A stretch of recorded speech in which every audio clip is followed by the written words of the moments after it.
ሰራዊቱ ጀነራሎች አዲስ የኤርትራ ካርታን አስተዋውቋል። በሻዕቢያ በኩል በበጎ የማይታየው ካርታ አሰብን ወደ ኢትዮጵያ የጠቀለለም ሆኗል። ለብልጽግና ሞታለሁ እያሉ ወታደሮቻቸውን ሲያስገድሉ እንጂ እርሳቸው ሲቆስሉ እንኳን የማይታወቁት ግን ደግሞ ካድሬ ሳይሆን ወታደራዊ አዛዥ እንደሆኑ የሚገልጹት የኮማንዶና የአየር ወለድ አዛዡ ሌተናንት ጀነራል ሹማ አብደታና አጋሮቻቸው በብላት የወታደራዊ ማሰልጠኛም ወጣቶችን ለማስመረቅ ተገኝተዋል። የነዚህ መቼም ካብ ጊዜ ናብ ጊዜ ቅስቀሳ ናይ ብልጽግና ኣብ ልዕሊ ኤርትራ መግለጺ ዝርከቦ ኣይኮነ ወይ እውን ብኸመይ ከም ትገልጾ ዘሸግር ይድሓን ክልተ ሰለስተ ሪፖርት ክንብ እሞ እቶም ወታደራዊ መኮንናት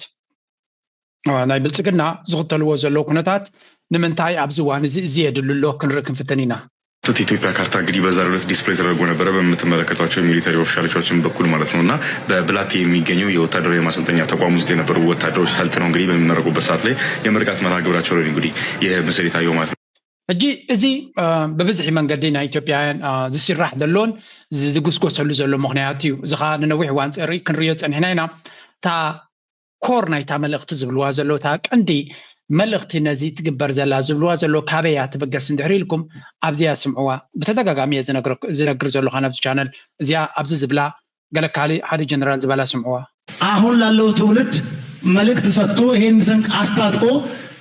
ሪጌን ማድረግ አለብን የሚባለው በዚህ ምክንያት ነው። አራተኛው የባህር በር ለኢትዮጵያችን ታዲያ ምን ሆነው አሁን እንመልስ እናገኘው ሪጌን እናድርግ ስንል ምናችን ነው? የመጀመሪያው ነገር ይሄ ጉዳይ የኢትዮጵያ ብሔራዊ አጀንዳ ጉዳይ ነውና ማንም ከዚህ ጋር እየለጣጠፈ ሊያደናግረን ቢሞክር ወግድልኝ ይሄ የብሔራዊ አጀንዳ እንጂ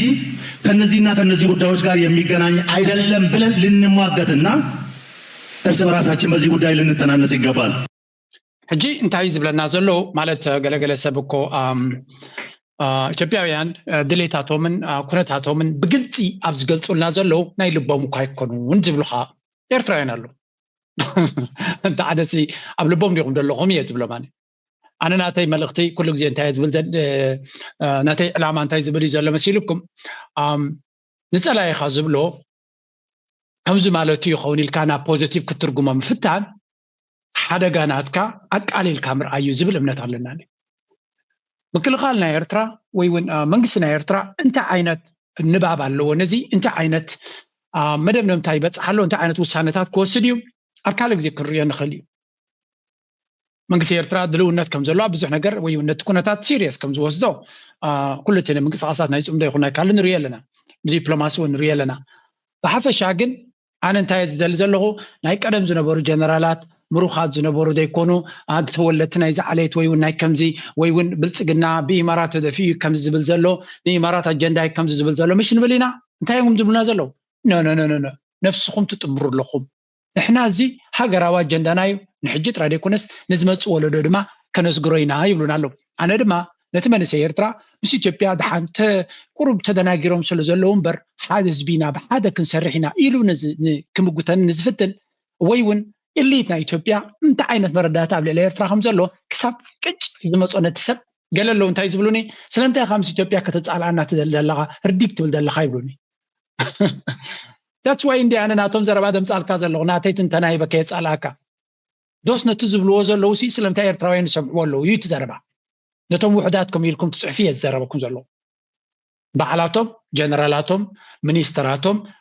ዩኒቨርሲቲ ፕሮፌሰራቶም፣ ዲፕሎማሲ ሓለፍትናቶም፣ ሚኒስትሪ ጉዳያት ወፃኢናቶም፣ ፕራይም ሚኒስተር ኣቢናቶም ኣይዶንት ኖ ፕሬዚደንት ናቶም ቀደም ዝነበረ ይኹን ሕጂ ዘሎ ይኹን ኩላቶም ተመሳሳሊ ብዛዕባ ልኡላውነትና ግዛታዊ ሓድነትና ብዛዕባ ህዝብና ብዛዕባ ሃገርና ዘይበልዎ ነገር ዘይቀስቀስዎ ነገር ኣለዎም እዩ። ስለዚ እቲ ማሕበረሰብ ዓለም ደይመደይ ኢሉ ይሸለል ክብሎም ደልዩ ዘሎ ኩናት ይደልይኹም ዘለዉ ሪቦም ኣሎ ደው ከብሎም ድማ ወይ እውን እቲ ክገብሮ ዝደሊ ድማ ኣንሕና ክንሕግዘኩም ኣይንደልን ኢና እቲ ናይ ማሕበረሰብ ዓለም ዝብልዎ ዘሎ ማለት እዩ። ኩናት ክትገብር ተኮይንካ ንቀይሕ ባሕሪ ወይ እውን ንፀጥታ ናይቲ ዞባ ሓደጋ እንተፈጢርካ ክንስሃለካ ኢና። ካብ ወፃኢ ክትገብሮ ትኽእል እንተለካ ግን ከም ሽጣራኻ እዮም ኢሎሞ ዘሎ ታናበባ እዚያ እያ ማለት ሕብረት ኣፍሪካ ይኹን ዩኤን ይኹን ከምዚ ፍልይ ዝበለ መጠንቀቕታ ወይ እውን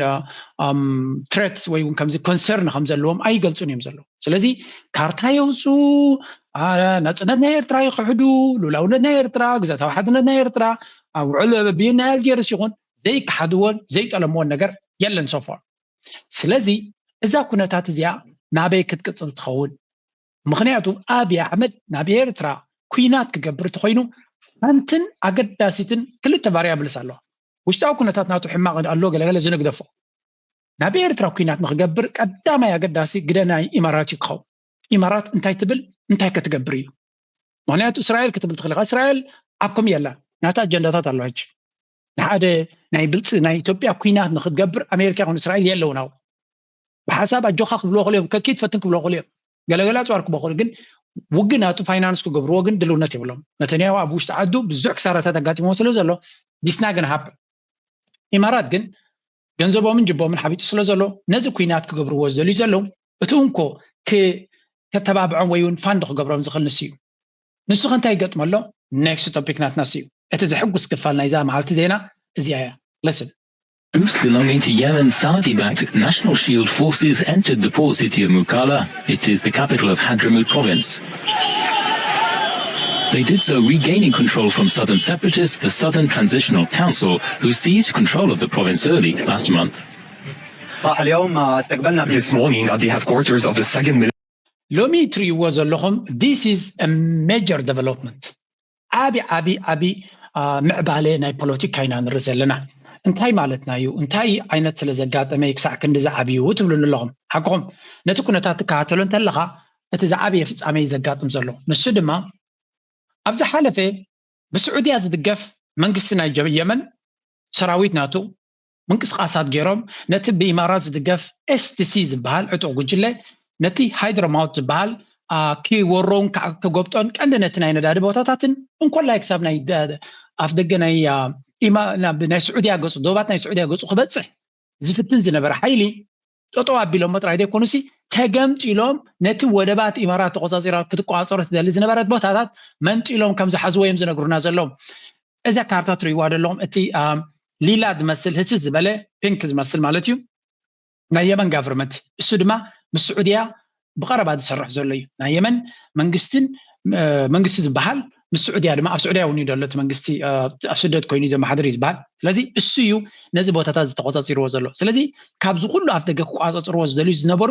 ኣይከኣሉን ኣሉ ማለት እዩ ካልኣይ እቲ ብጫ ትሪእዎ ዘለኹም ናብ ዑማን ዘሎ ዶብን ከምኡ ድማ ኣብዚ ብጫ ዝመስል ዘሎ ትሪእዎ ዘለኹም ንሱ እቲ STC ዝበሃል ብኢማራት ዝድገፍ ሓይሊ ዝቋጸሮ ቦታ እዩ ቀንዲ ኣገዳሲት ኣነ ዝሪኦ ዘለኹ ግን ኣብ ታሕቲ ትሪእዋ ዘለኹም ከምዚ ሮዛ ዝመስል ሮዛ ዲና ክንብሎ ንኽእል ወይ ከዓ ሰማያዊ ዝመስል ግን ናብ ሮዛ ገፁ ዝኸደ ወይ ኣለ ነው ሕብርታት ቁሩብ ፀገም ኣለኒ ደቂ ኣንስትዮ ሓግዛኒ ይኹን ሕብርታት ዝያዳ ስኺ ክንፍዓት ኣንሕና ቀጠልያን ብጫን ቀይሕን ገለን ወይ ሰማያዊ ገለታት ምበርቲ መንጎ ዘሎ ሕብርታት ቁሩብ ፀገም ኣለና ናይ ደቂ ተባዕትዮ ይበሃል ዝኾነ ጆካ ሳይድ ዋዛ ገዲፍና እታ ትሪእዋ ዘለኹም ኣብ ጫፍ ታሕቲ ዘላ እሳታ ከመይ ኤርትራ ኮይንካ ክትሪኣ ከለኻ ዲ ሞስት ሲሪየስ ዝኾነ ቴሪቶሪ ካብ የመን እዩ ስለምንታይ ቀጥታ ኣብ ፊት ኣሰብ ቀጥታ ኣብ ፊትና ዘለዎ ኣዝዩ ኣገዳሲ እንኮላይ ውሽጢ ኣትኹም ተሪኹም ድማ ስትራቴጂካውያን ቦታታት ንኣብነት ኣብዚኣ ካርታ ክበኩም እየ ሎክ ኣት ዲስ እዚ ወደባት እዚ ቀጥታ ኣብ ኤርትራ ለጊቡ ዘሎ ኩነታት እዩ እቲ ደሴታት በዓል ሓንሽ ትበሃል ኩሉ እዚ ኢማራት እያ ትቋፀሮ ዘላ ስለዚ ኢማራት ኣብ የመን ክትዕወት ማለት ኩሉ ዝደለዮ ክትገብር ትኽእል ማለት ንኤርትራ ሓደጋ ከም ዝነበሮ መንግስቲ ኤርትራ ጽቡቕ ጌሩ ይትፈልጥ ነይሩ that's why ኣብ RSF ዝግበር ዘሎ ኩነታት ኣገዳሲ ምዕራፍ ሂቡ ብዝለዓለ ጥንቃቐ ዝሪኦ ዘላ ጉዳይ ናይ ሱዳን ከምኡውን ምስ ስዑድያ ዝግበር ዘሎ ሽርክነት ካብ ዜሮ ተበገሰ ይኮነ ምክንያቱ ኢማራት ዝበሃል ምስ እስራኤል ኣብ ሶማሊላንድ ሒዙ በቲ ቀይሕ ባሕሪ ድማ ፊት ጅቡትን ኤርትራን ዘለዎ ታርጌት ክትሪኦ ከለኻ ኣብይ ኣሕመድ ፀደፍደፍ ዘብሎ ዘሎ እንድሕሪ ኤርትራ ብዝኾነ ይኹን ናብ ዓሰብ ዝግበር መጥቃዕቲ ኣብይ ኣሕመድ ተደበግስ ኢሎም እቲ ድሮናት ናይዚ ብልፅግና ናይ ኢማራት ኣብቲ ደሴታት ናይ ሓንሽን ገለን ኣብኡ ናይ ድሮን ቤዝ ገይሮም ኣለዉ እዩ ዝበሃል ካብኡ ነቲ ብኤርትራ ዝመፅእ ሓይሊ ባሕርን ገለን ሓገዝ ክብዎ ይትመደብ ነይሩ ስለዚ እዚ ኩነታት እዚ ኣብ ከምዚ ኩነታት ከሎ የመን ትድግፎ ዘላ ሓይሊ ኢማራት ትድግፎ ዘላ ኣብ የመን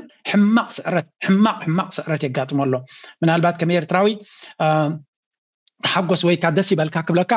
ብኩናት ደስ ክብለና ይክእልኒ እዩ እንትኾነ እቲ ንዓኻ ከጥፍእ ዝደሊ ዝነበረ ፀላኢ ብካልኦት ሓያላት ክሰዓር ከሎ ንስኻ ድማ እቲ ስጋት ናትካ ከም ቆልቆል ከሎ ክትርኢ ከለካ ድማ ዘይሕጉስ ነገር ኣይኮነን ስለዚ ኣብ ሱዳን ብሰራዊት ናይ ሱዳን RSF ተጸፊዑ ንላዕሊ ንኔው ገጹ ይጓሓፍ ኣሎ ክበሃል ከሎ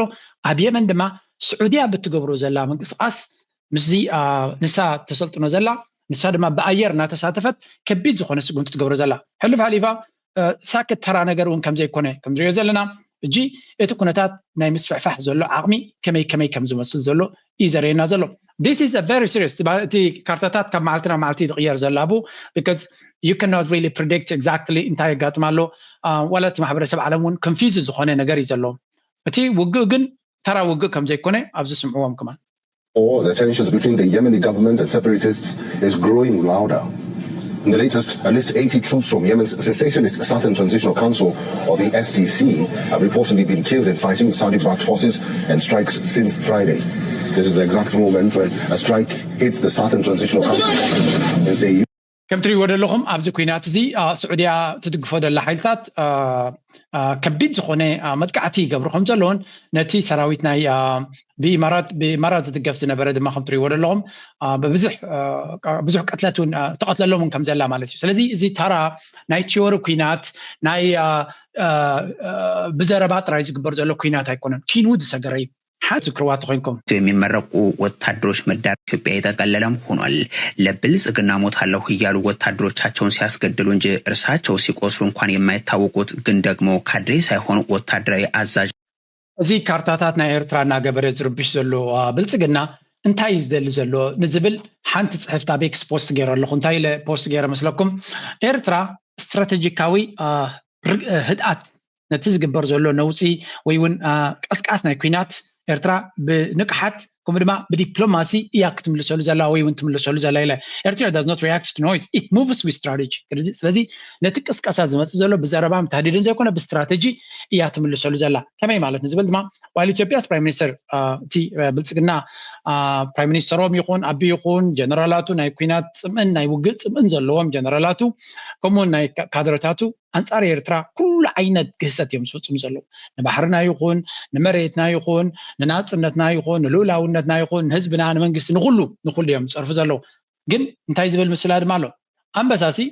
እቶም ንሱ ዝበልዖም ጠለበዱድ እዮም ገለ ኣብ ጥቁ ኮይኖም ተጸሪፎም ተሃዲዶም ተገለገሎም ሞምሲ ኣንበሳ መወዳታ ተጠሚና ሓዲዮም ክበለይ ወይ ተመጽኦም ክጸርፎ ይኽእሉ እዮም ርሑቕ ኮይኖም ወይ እውን ኣብ ዘይርክቦ ኮይኖም ክጸርፎ ይኽእሉ እዮም ዘሊሎም መጽኦም ካርሞን ተመጽኦም እንታይ እዮም ዘጋጥሙ we all know እቲ ኩነታት ብኸመይ ከም ዝውዳእ ስለዚ ኤርትራ ድማ ልክዕ ከምዚ ናይ ኣንበሳ ካራክተር ያተር ዘላ ዝብል እምነት እዩ ዘለና ሕጂ እንታይ ኣብዚ እንታይ ይብላ ኣለኹ እዚ ኩሉ ፕሮቮኬሽን ንምንታይ ክጠቕመና ይኽእል ወይ ኤርትራ ብኸመይ ክትረብሓሉ ትኽእል ወይ እውን እንታይ ውፅኢት የምፅኣሉ ኣሎና ኣቢ ቀፃልን ልውላውነት ናይ ኤርትራ ብምትንካፍ መጀመርያ ኤርትራ ምስ ካልኦት ሃገራት ስትራቴጂካዊ ዝምድና ንክትገብር ዋላ መንግስቲ ኤርትራ ዘይደልዮ እንተነይሩ ወይ እውን ዘይመርፆ እንተነይሩ ይግድድዎ ኣለዉ ከም ክገብር ሓደ ምስ ግብፂ ሓድሽ ዝምድና ይኮነን ዘለዋ ኤርትራ ነዊሕ ታሪክ ዘለዋ እያ ግን ኣብዚ ሕጂ ንሪኦ ዘለና ኣብ ኤርትራ ገፁ ዝግበር ዘሎ ተሓዲድን ፈቐራን ምናልባት መንግስቲ ኤርትራ ቀደም ክገብሮ ዘይደሊ እንተነይሩ ህዝቢ ኤርትራ እውን ደይፍቅድ እንተነይሩ ኣነ ከም ሓደ ዜጋ ናይ ኤርትራ ምስ ግብፅን ምስ ስዑድያን ወይ ምስ ካልኦት እውን ኣገዳሲ ከከም ደረጅኡ ናይ ዲፈንስን ናይ ቁጠባ ዲል ክትገብር ኣለዎ ባህላ and I am asking for it and I'm campaigning for it ኩሉ ግዜ ቀፃል ክብለየ እዚ ግብፂ ድኽምቲ ድያ ሓይሊ ኣለዋ ዲገለ ኖ ንዓና ተለየና እያ ምክንያቱ ጎረቤትና ዘሎ ድኹም እዩ ንባዕሉ ግን ዝሕግዘካ ኣሎ መዓልታዊ ካብ ኢማራት ነፈርቲ ኣፅዋር ዝፀዓና ይኣትዋ ከም ዘለዋ ሳተላይት ኢሜጅስ ወፅእ ኣሎ ቀፃሊ እዚ ኩነታት እዚ ቀሊል ከም ዘይኮነ ወይ እውን ኣቃሊልካ ንዕካ ዘይረአዩ ከምቲ ናይ ኢማራት ደራኹም ድማ ኢማራት ብድሕሪ መጋረጃ ድሕሪ ዓሰብ ኣብቲ ደሴታት ናይ የመን ኮይነን ሒዛተን ዘላ ኣቡ ናይ ድሮን ቤዝ ከም ዘለዎም ዝንገር እዩ ብዙሓት ሓደ ፍሉይ ነገር ኣይኮነን ኤርትራ ድማ ታርጌት ገይሮም ከም ዘለው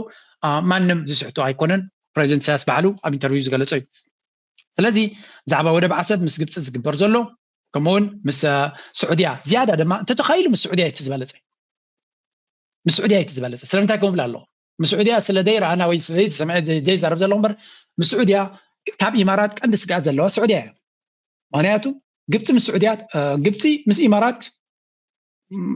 ኢማራት ፀብለልትነት ኣለዋ ኣብ ልዕሊ ግብፂ ምክንያቱ ብዙሕ ገንዘብ ኣለቂሓታ ኣላ ግብፂ ተለቂሑ ዘሎ ብዙሕ ገንዘብ ካብ ኢማራት ተለቂሑ ኣሎ ስለዚ ኣንፃር ኢማራት ግብፂ ዘተኣማምን ኣይኮነን ክትብል ትኽእል ኢኻ ብውግድ ኣይኮነስ ክጠልም ይኽእል እዩ ምክንያቱ ገንዘብ ስለ ዘድልዮ أنصار إثيوبيا ترى جبس زليكا زي أفلالينا خنفلت لنا شركناتات بزوج درجة يزلوا جبسي أنصار إثيوبيا أزي أقدر استبارتنريا أنصار إمارات كون كلوجن زيادة سعودية يزمرت ስለዚህ سعودية دما ግብጽ ግብጽ ስቃት ይብሎም ዚያራ ኒ ኢማራት ኣብቲ ቦታታት ክትመጽ ይደልዩ ስለዚ የለው ከምታ ብየመን ተሸግሮም ዘላ በተሓዶን ከተሸግር ምዃና ስለትፈልጡ ናብኡ ከምጽዋ ይደልዩም ስለዚ ምስ ኤርትራ ዝበለጸ ዕድል ይፍጠራሎ ናይ ቁጠባዊ ናይ ጸጥታዊ ናይ ካልዳይ ሴኩሪቲ ዲልስ ንኽግበር ምስ ትርኩን ዝበለጸ ምስ ሱዳን ተደጋጋሚ መራሕና ኤርትራ ምስ ናይ ሱዳን ይራኸብ ከም ዘሎን ብዙሕ ርክባትን ብዙሕ ሽርክነታትን ብዙሕ ዝምድናታትን ይህነጽ ከም ዘሎን ንርለና بقمت على أبي أحمد نارسيف يحجزكم زلون شجرنا يفتر كم زلون دما ينقر فلذي إذا كله كسكاسا أنصار إيرترا زقبر زل أبي ما تنتقص كاسا زبرتا ما تونو إيرترا عبيت مشارق تنخ تركبون أفدق يخف تلالو bottom line سمعنا هاتون تايو ما تنتي كسكاسا زبرتها ما تونو دما إيرترا حجز تركبالا عدلاتنا نتي تدلي زلا ناخذ كتل قال انتي للغو أبي أحمد انتي تحبس لزليز خلص زقبر زلو كوينات تجف كينات اللو بعدو أبا محرا أبو روميا تقراي جامبيلا يونيميت أبزح بوتالو فانو دمان تاي قبرو لو تسمين لغريت مية بيلا جيريو زلا هي زلو فانو قال ناي تنشن مزقبت زلو تنشنس ويكا وطري سما يلي بزلو زخونا مفتح دما يرعيو يلن دونالد ترامب ترادي ترقا جنبر نابومون أنت أرام كون كم زغلي فلتيو كمون سودان كرايسيس أف سودان ون انتخوني نارسيف يعتقون يحجزكم زلوا جدما أبتبلوا نايل زبال بتناي جامبيلا جيروك حجز وتهدرا مع مدبر يجبركم زلوا سلا تفلته سراويتنا السودان ببزحي نابو بوتا يمت كم زلوا نتمس مرتي كل جينا كبوت كيف تن كم زلوا يزن جرزلوا سازي كم ما نايكو طبعا ناي كارنسي ناي كالس أجمع دما الله أمودتا بخميك دون خلنزي إرترا ب إرترا moves quietly بسقطة بتعجسي كم ما بقرطو من قديتن كساغاز لا تمثل جد ودو زغنو سانتا تري تسفان قبر جغرافي إيرتران تاع لو ادفانتج جغرافين ديسيبلين تمنغستي سقيلو اندرا زرباس ليس عرب ديسيبلين الله ازي تعمالنات كفتر زغلي قبل ما ذكرتي تاع حويس كدما ليفرج قبل التنت فتره الكاي